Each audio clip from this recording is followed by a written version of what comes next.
O desejado de todas as nações. Capítulo 10. A voz do deserto. Este capítulo se baseia em Lucas capítulo 1, versos 5 a 23, versos 57 a 80 e capítulo 3, versos 1 a 18, Mateus 3, 1 a 12 e Marcos 1, 1 a 8. Dentre os fiéis de Israel, que desde longo tempo esperavam a vinda do Messias, surgiu o precursor de Cristo. O idoso sacerdote Zacarias e sua esposa Isabel eram ambos justos perante Deus. E em sua vida tranquila e santa, brilhava a luz da fé como uma estrela entre as trevas daqueles dias maus. A esse piedoso par foi dada a promessa de um filho, o qual havia de ir ante a face do Senhor e preparar os seus caminhos. Zacarias habitava nas montanhas da Judéia, mas fora a Jerusalém para ministrar uma semana no templo, serviço requerido 2 vezes por ano dos sacerdotes de todas as turmas. E aconteceu que, exercendo ele o sacerdócio diante de Deus, na ordem de sua turma, segundo o costume sacerdotal, coube-lhe em sorte entrar no templo do Senhor para oferecer incenso. Achava-se ele no altar de ouro, no lugar santo do santuário. A nuvem de incenso ascendia perante Deus com as orações de Israel. Súbito, sentiu-se consciente da presença divina. Um anjo do Senhor achava-se em pé, à direita do altar do incenso. A posição do anjo era uma indicação de favor, mas Zacarias não reparou nisso. Por muitos anos orara pela vinda do Redentor. Agora o céu enviara seu mensageiro para anunciar que essas orações estavam prestes a ser atendidas. A misericórdia de Deus, porém, parecia-lhe demasiadamente grande para ele acreditar. Encheu-se de temor e condenação própria. Foi, no entanto, saudado com a alegre promessa: Zacarias, não temas, porque a tua oração foi ouvida, e Isabel, tua mulher, dará à luz um filho, e lhe porás o nome de João, e terás prazer e alegria, e muitos se alegrarão no seu nascimento. Porque será grande diante do Senhor, e não beberá vinho e nem bebida forte, e será cheio do Espírito Santo, e converterá muitos dos filhos de Israel ao Senhor seu Deus, e irá adiante dele no espírito de Elias, para converter os corações dos pais aos filhos e os rebeldes à prudência dos justos, com o fim de preparar ao Senhor um povo bem disposto. Disse então Zacarias ao anjo: Como saberei isto? Pois já sou velho e minha mulher avançada em idade. Zacarias bem sabia como fora dado a Abraão um filho em sua velhice, porque ele crera fiel àquele que prometera. Por um momento, porém, o velho sacerdote volvera os pensamentos para a fraqueza da humanidade. Esqueceu-se de que Deus é capaz de cumprir aquilo que promete. Que contraste entre essa incredulidade e a fé simples e infantil de Maria, a donzela de Nazaré, cuja resposta ao maravilhoso anúncio do anjo foi: Eis aqui a serva do Senhor, cumpra-se em mim segundo a tua palavra. Lucas capítulo 1, verso 38. O nascimento de um filho a Zacarias, como o filho de Abraão e do de Maria, visava ensinar uma grande verdade espiritual, verdade que somos tardios em aprender e prontos a olvidar. Somos, por nós mesmos, incapazes de fazer qualquer bem. Mas o que não somos capazes de fazer, o poder de Deus há de operar em toda a alma submissa e crente. Por meio da fé foi dado o Filho da promessa. Mediante a fé é gerada a vida espiritual e nós somos habilitados a realizar as obras da justiça. À pergunta de Zacarias, disse o anjo: Eu sou Gabriel, que assisto diante de Deus, e fui enviado a falar-te e dar-te estas alegres novas. 500 anos antes, Gabriel dera a conhecer a Daniel o período profético que se devia estender até a vinda de Cristo. O conhecimento de que o fim desse período estava próximo movera a Zacarias a orar pelo advento do Redentor. Agora, o próprio mensageiro, por meio de quem a profecia fora dada, viera anunciar o seu cumprimento. As palavras do anjo, Eu sou Gabriel, que assisto diante de Deus, mostram que ocupa a posição de elevada honra nas cortes celestiais. Quando viera com uma mensagem para Daniel, dissera: Ninguém há que se esforce comigo contra aqueles, a não ser Miguel, Cristo, vosso príncipe. Daniel 10, 21.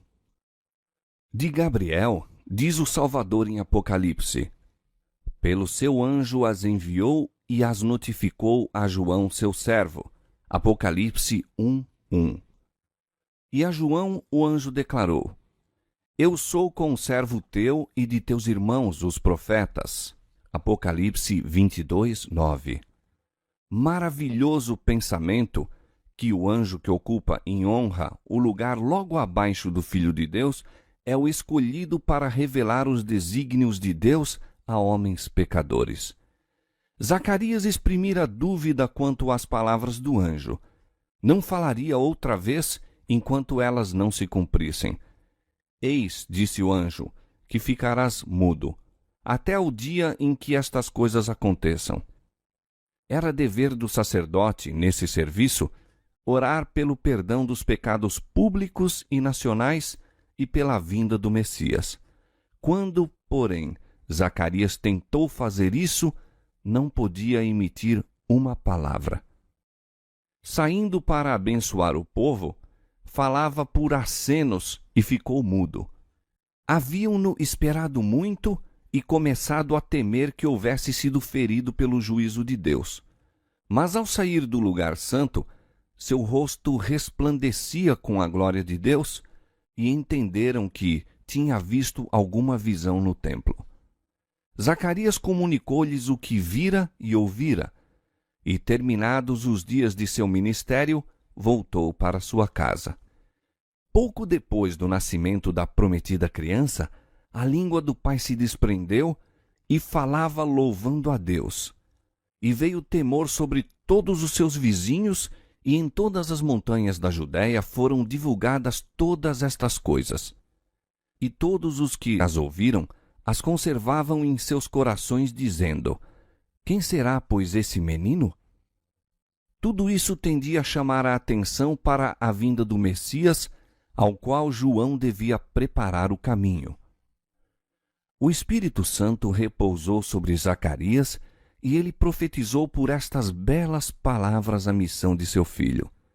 E tu, ó menino, serás chamado profeta do Altíssimo, porque hás de ir ante a face do Senhor a preparar os seus caminhos, para dar ao povo conhecimento da salvação na remissão dos seus pecados, pelas entranhas da misericórdia do nosso Deus, com que o Oriente do Alto nos visitou, para alumiar aos que estão assentados em trevas e sombra de morte, a fim de dirigir os nossos pés pelo caminho da paz.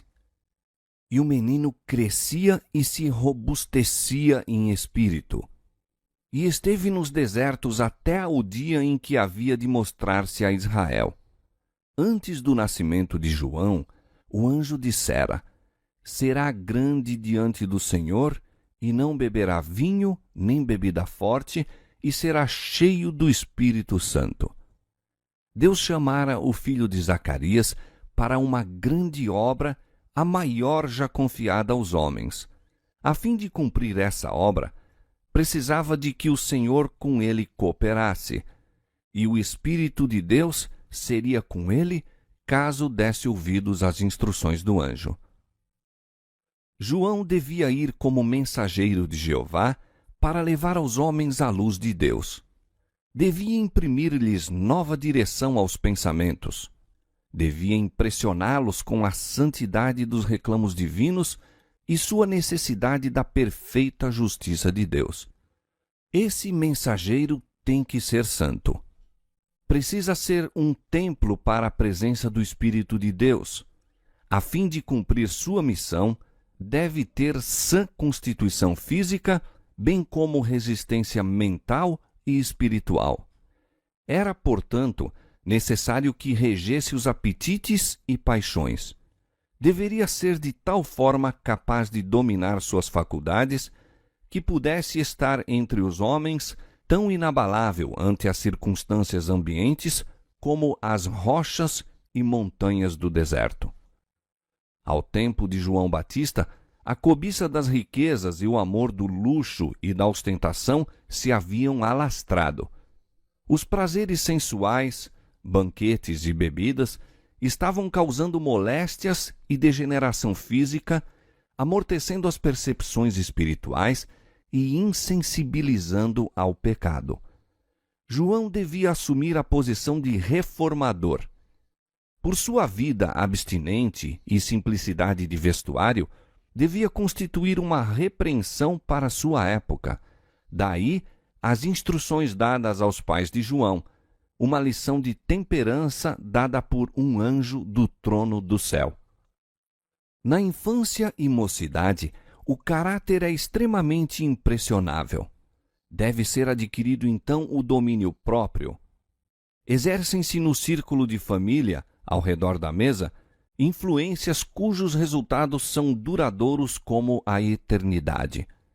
Acima de quaisquer dotes naturais, os hábitos estabelecidos nos primeiros anos decidem se a pessoa será vitoriosa ou vencida na batalha da vida.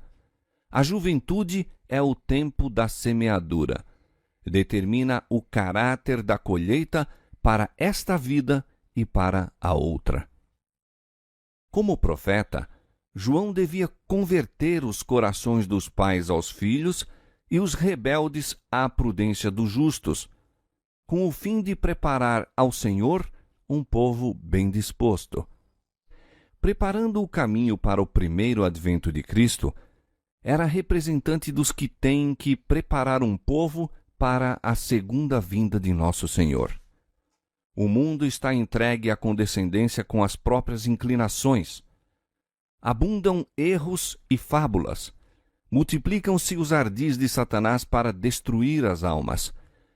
Todos quantos querem aperfeiçoar a santidade no temor de Deus, têm que aprender as lições da temperança e do domínio próprio. Os apetites e paixões devem ser mantidos em sujeição às mais elevadas faculdades do espírito.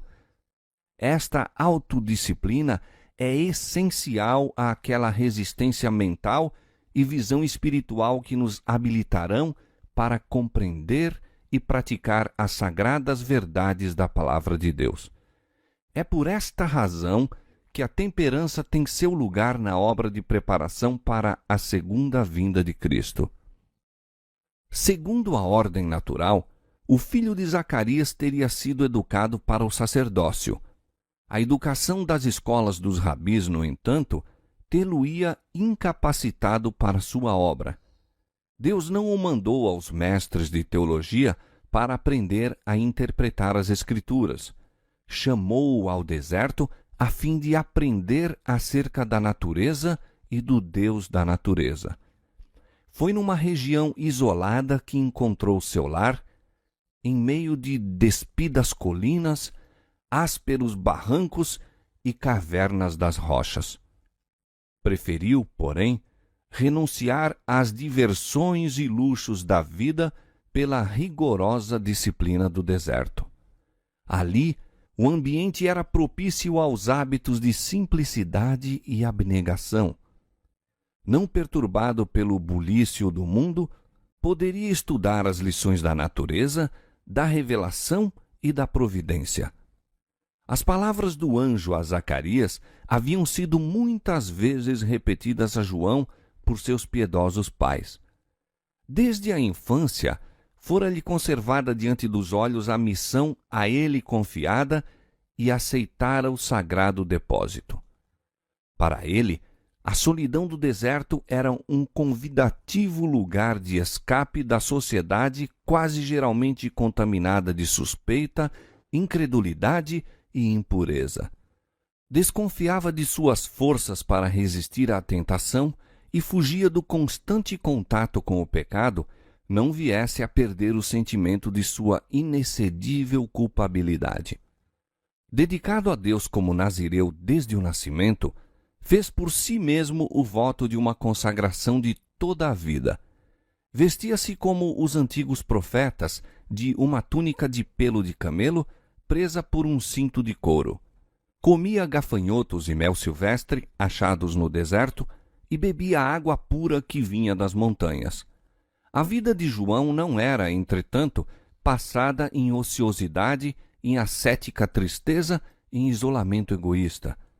Ia de tempos a tempos misturar-se com os homens, e era sempre observador interessado do que se passava no mundo. De seu quieto retiro, vigiava o desdobrar dos acontecimentos. Com a iluminada visão facultada pelo Espírito Divino, estudava o caráter dos homens a fim de saber como lhes chegar ao coração com a mensagem do céu. Pesava sobre ele a responsabilidade de sua missão. Meditando e orando na solidão, buscava cingir a alma para a obra de sua vida. Se bem que, habitando no deserto, não estava livre de tentações. Cerrava, quanto possível, toda a entrada a Satanás. Não obstante, assaltava-o ainda o tentador. Sua percepção espiritual, porém, era clara. Desenvolvera resistência de caráter e decisão, e, mediante o auxílio do Espírito Santo, era habilitado a pressentir a aproximação de Satanás e resistir-lhe ao poder. João encontrou no deserto escola e santuário. Qual Moisés, entre as montanhas de Midian, era circundado da presença de Deus e das demonstrações de seu poder. Não teve, como o grande líder de Israel, a sorte de habitar entre a solene majestade da solidão das montanhas. Achava-se, porém, diante dele as alturas de Moabe, além do Jordão, a falar-lhe daquele que firmara os montes, cingindo-os de fortaleza. O triste e terrível aspecto da natureza do deserto em que morava pintava vivamente o estado de Israel. A frutífera vinha do Senhor tornara-se em desolada ruína.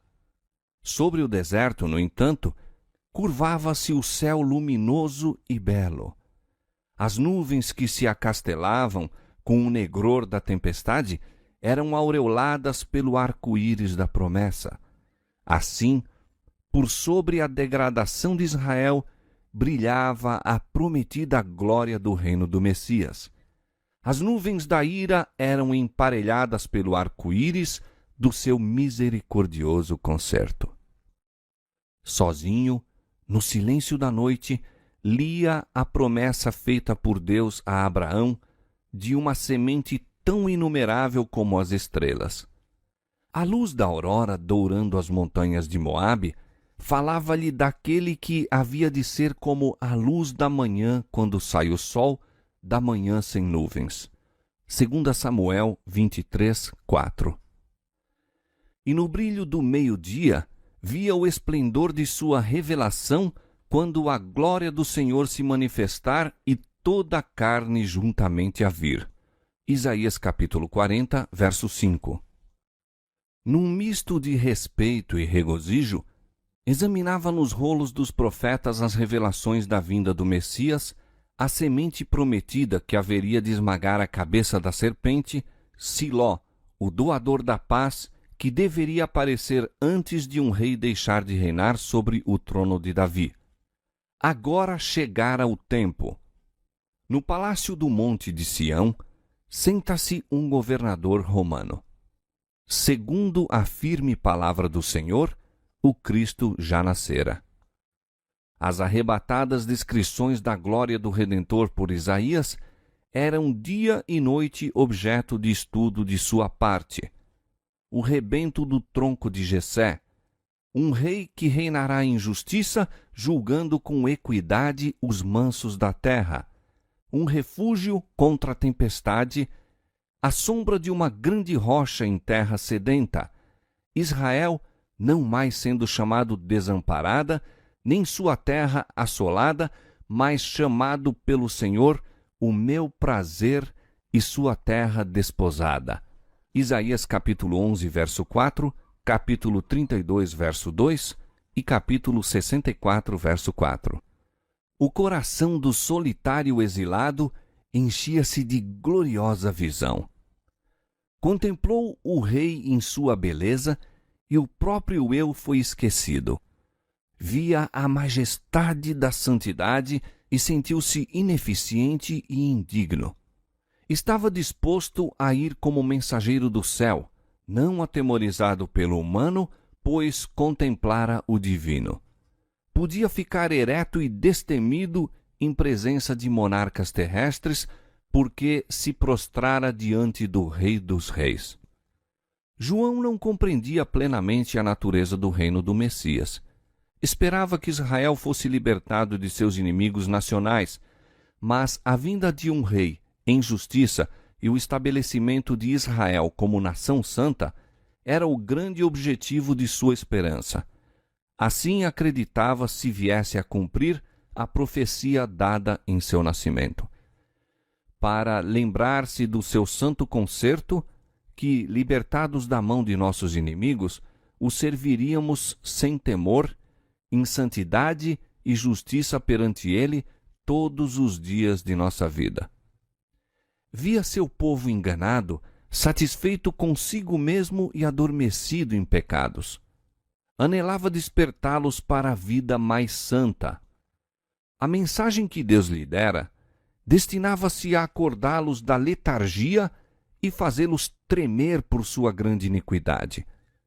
Antes de a semente do Evangelho poder encontrar guarida, o solo do coração deveria ser revolvido. Antes de lhe ser possível buscar cura em Jesus, precisavam ser despertados para o perigo que corriam em razão das feridas do pecado. Deus não manda mensageiros para lisonjear o pecador. Não transmite mensagem de paz para embalar os não santificados numa segurança fatal. Depõe pesados fardos sobre a consciência do malfeitor e penetra a alma com as setas da convicção. Os anjos ministradores, apresentando-lhe os terríveis juízos de Deus para aprofundar o sentimento da necessidade e instigar ao brado: que devo fazer para me salvar? Então, a mão que humilhou até o pó ergue o penitente. A voz que repreendeu o pecado e expôs à vergonha o orgulho e a ambição, indaga com a mais terna simpatia: que queres que te faça? Ao começar o ministério do Batista, a nação achava-se em estado de excitação e descontentamento vizinhos da revolta. Com a remoção de Arquelau, a Judéia fora posta sob o domínio de Roma. A tirania e extorsão dos governadores romanos e seus decididos esforços para introduzir símbolos e costumes gentílicos ateavam a revolta, extinta com sangue de milhares dos mais valorosos de Israel. Tudo isso intensificara o ódio nacional contra Roma e aumentara os anseios de libertação de seu poder. Entre a discórdia e o conflito, ouviu-se uma voz do deserto, voz vibrante e severa, sim, mas plena de esperança: arrependei-vos, porque é chegado o reino dos céus. Com novo e estranho poder, sacudia o povo. Os profetas haviam predito a vinda de Cristo como um acontecimento que se achava em futuro muito distante, mas eis ali o aviso de que estava às portas. O singular aspecto de João fazia a mente dos ouvintes reportar-se aos antigos videntes. Nas maneiras e no vestuário, assemelhava-se ao profeta Elias. Com o espírito e poder deste, denunciava a corrupção nacional e repreendia os pecados dominantes. Suas palavras eram claras, incisivas, convincentes. Muitos acreditavam que fosse um dos profetas ressuscitado. Toda a nação se comoveu. Multidões afluíam ao deserto. João proclamava a vinda do Messias e chamava o povo ao arrependimento. Como símbolo da purificação do pecado, batizava-os nas águas do Jordão. Assim, por uma significativa lição prática, declarava que os que pretendiam ser o povo escolhido de Deus estavam contaminados pelo pecado e sem purificação de coração e vida não poderiam ter parte no reino do Messias. Príncipes e rabis, soldados, publicanos e camponeses iam ouvir o profeta. Alarmou-os por algum tempo a solene advertência de Deus. Muitos foram levados ao arrependimento e receberam o batismo. Pessoas de todas as categorias submeteram-se às exigências do Batista a fim de participar do reino que anunciava. Muitos dos escribas e fariseus foram ter com ele, confessando os pecados e pedindo o batismo. Haviam se exaltado como sendo melhores que os outros homens, levando o povo a ter alta opinião acerca de sua piedade. Agora, os criminosos segredos de sua vida eram revelados. Mas João foi impressionado pelo Espírito Santo quanto a não terem, muitos desses homens, real convicção do pecado. Eram oportunistas, esperavam, como amigos do profeta, obter favor diante do príncipe que haveria de vir. E recebendo o batismo das mãos desse popular e jovem mestre, pensavam fortalecer sua influência para com o povo. João os enfrentou com fulminante pergunta: Raça de víboras! Quem vos ensinou a fugir da ira futura? Produzi, pois, frutos dignos de arrependimento, e não presumais de vós mesmos, dizendo: Temos por pai Abraão, porque eu vos digo que, mesmo destas pedras, Deus pode suscitar filhos a Abraão. Os judeus haviam compreendido mal a promessa de Deus de dispensar para sempre seu favor a Israel. Assim diz o Senhor, que dá o sol para a luz do dia e as ordenanças da lua e das estrelas para a luz da noite, que fende o mar e faz bramir as suas ondas. O Senhor dos exércitos é o seu nome. Se se desviarem essas ordenanças de diante de mim, diz o Senhor, deixará também a semente de Israel de ser uma nação diante de mim para sempre. Assim disse o Senhor: se puderem ser medidos os céus para cima e sondados os fundamentos da terra para baixo, também eu rejeitarei toda a semente de Israel por tudo quanto fizeram, diz o Senhor. Jeremias capítulo 31, versos 35 a 37. Os judeus olhavam a sua descendência natural de Abraão como lhes dando direito a esta promessa. Deixavam de atender, porém, às condições que Deus estipulara.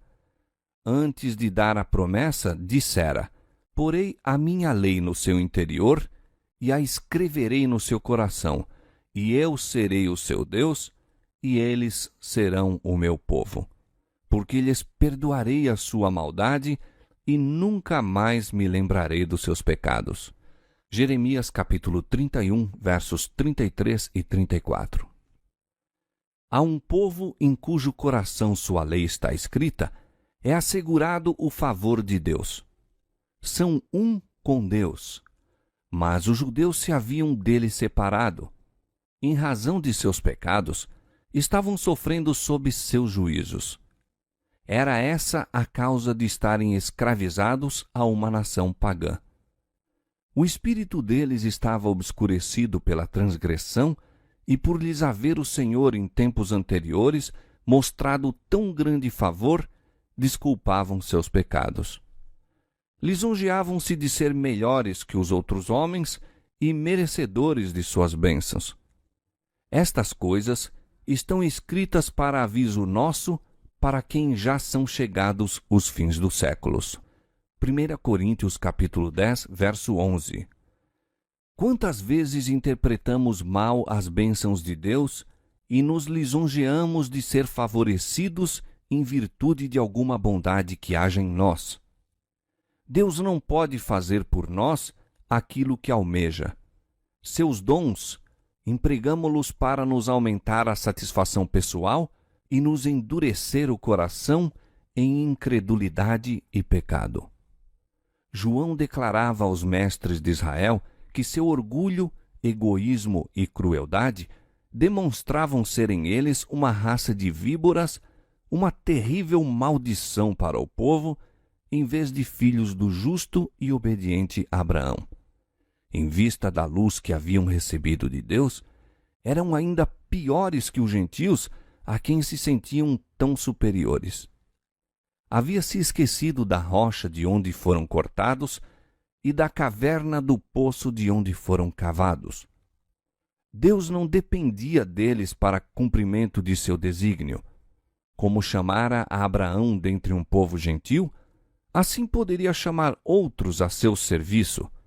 O coração destes poderia parecer agora tão morto como as pedras do deserto, mas o Espírito de Deus o poderia vivificar para fazer sua vontade e receber o cumprimento da promessa. E também, disse o profeta, já está posto o machado à raiz das árvores. Toda árvore, pois, que não dá bom fruto, corta-se e lança-se no fogo. Não por seu nome, mas por seus frutos, é determinado o valor de uma árvore. Se o fruto é sem valor, o nome não pode salvar a árvore da destruição. João declarou aos judeus que sua aceitação diante de Deus era decidida por seu caráter e vida. A profissão de nada valia. Se sua vida e caráter não estivessem em harmonia com a lei de Deus, não eram seu povo. Sob a influência das penetrantes palavras de João, os ouvintes sentiam-se convictos. Chegavam-se a ele com a interrogação: que faremos, pois?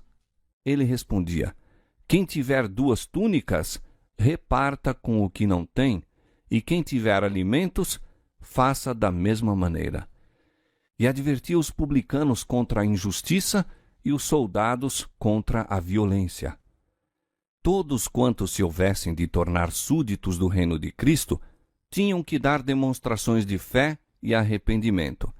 Bondade, honestidade e fidelidade se manifestariam na vida dessas pessoas. Ajudariam os necessitados e levariam a Deus suas ofertas. Defenderiam os desamparados, dando exemplo de virtude e compaixão. Assim, os seguidores de Cristo darão provas do poder transformador do Espírito Santo. Revelar-se-ão na vida diária justiça, misericórdia e amor a Deus. Do contrário, são como palha que se lança ao fogo. Eu, em verdade, vos batizo com água para o arrependimento, disse João. Mas aquele que vem após mim é mais poderoso do que eu, cujas alparcas não sou digno de levar. Ele vos batizará com o Espírito Santo e com fogo. O profeta Isaías declarara que o Senhor purificaria o seu povo de suas iniquidades com o espírito de justiça e com o espírito de ardor. As palavras do Senhor a Israel eram: e porei contra ti a minha mão, e purificarei inteiramente as tuas escórias, e tirar-te-ei toda a impureza. Isaías capítulo 4, verso 4 e capítulo 1, verso 25. Para o pecado, onde quer que se encontre, nosso Deus é um fogo consumidor. Hebreus capítulo 12, verso 29. O Espírito de Deus consumirá pecado em todos quantos se submeterem a seu poder.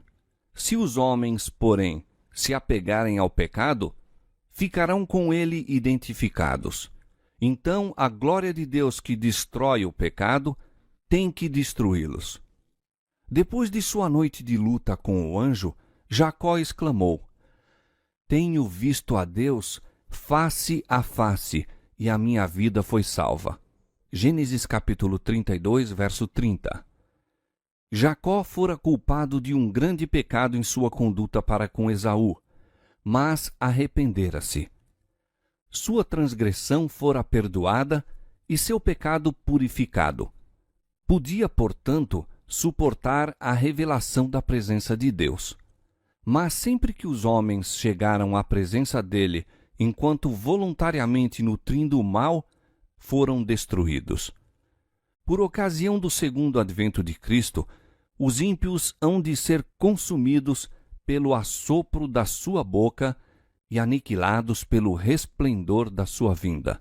2 Tessalonicenses 2:8. A luz da glória de Deus que comunica a vida aos justos matará os ímpios. No tempo de João Batista, Cristo estava prestes a se manifestar como o revelador do caráter de Deus. Sua própria presença tornaria aos homens manifesto o seu pecado. Somente em virtude da boa vontade da parte deles para serem purificados do pecado, podiam entrar em comunhão com Jesus. Só os puros de coração podiam permanecer em sua presença. Assim declarava o Batista a mensagem de Deus a Israel. Muitos deram ouvidos às suas instruções. Muitos sacrificaram todo a fim de obedecer. Multidões seguiam a esse novo mestre de um lugar para outro, e não poucos nutriam a esperança de que fosse o Messias. Mas, vendo João o povo voltar-se para ele, buscava todas as oportunidades de encaminhar-lhes a fé para aquele que haveria de vir.